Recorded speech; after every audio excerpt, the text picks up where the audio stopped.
Burns is a painful disease, emotionally and physically. The treatment is painful, the follow-up is painful, the response from society is painful. So these survivors, unlike someone with a terminal illness, they don't die, they actually live. But you can't see them because they can't come out. Society will not accept them.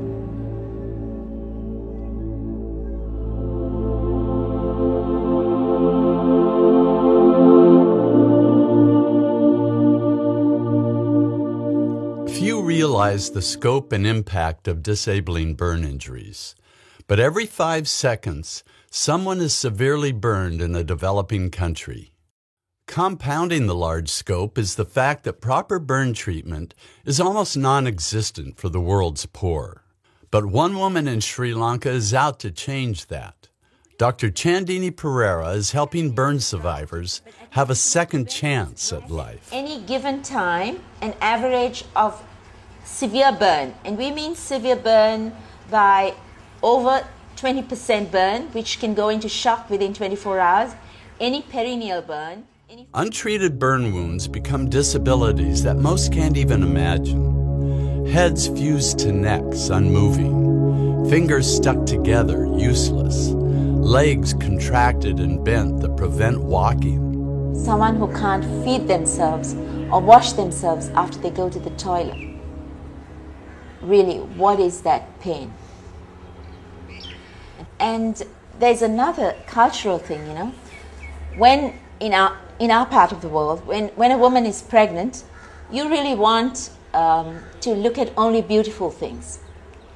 So if you're burnt, deformed, and being poorly treated, you can't even go to a clinic, a maternity clinic, because other women cannot look upon you, They'll have ugly babies.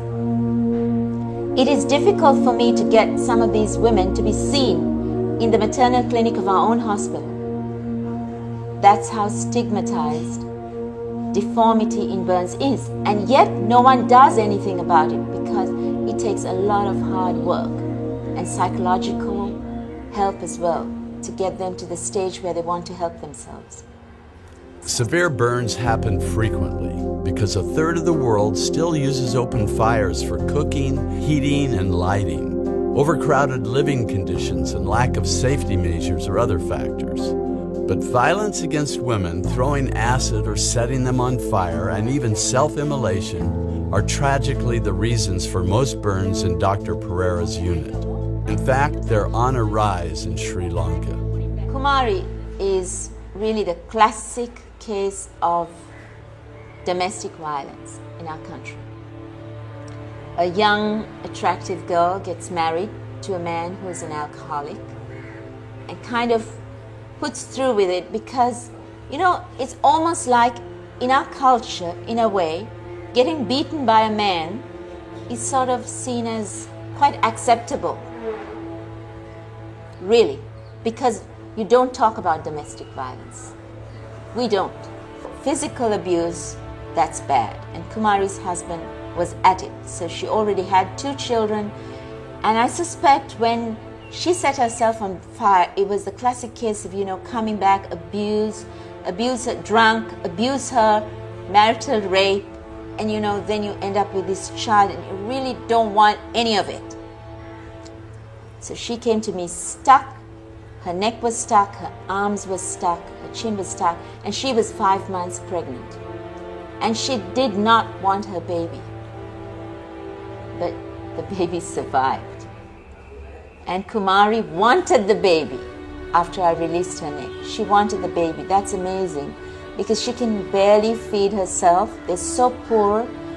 She has 2 other children to feed, but the whole family came together.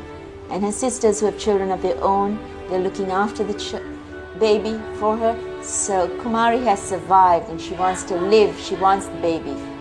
The baby now really gives her a reason to live.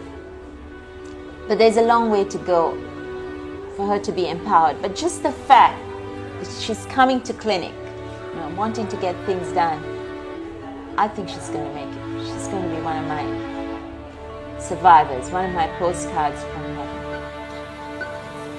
Treating burns is the stepchild of the plastic surgery community. Few want to do it, and in the beginning, even Chandini resisted. Plastic surgeons are supposed to do facelifts and tummy tucks and drive BMWs. And so, no, I didn't have a golden moment when I thought, this is what I'm going to be doing all the days of my life.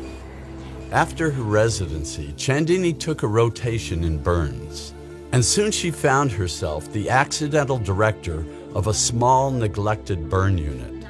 The needs were overwhelming, the work exhausting. She wanted to quit, but she knew she could make a far greater difference transforming the lives of burn victims than providing cosmetic surgery for only the richest of her country. Her motivation is her patients, her postcards from heaven. A really good clinic day for me, a day in which I feel buoyant and happy, is when a patient comes to me who has been this depressive, severe burn, comes to me dressed well to my clinic, and I ask her, how are you doing? And she says, fine, ma'am. My kids are going to school now. I have started a little business. Did you know I did that and did this? And they've given me something more than I've given them.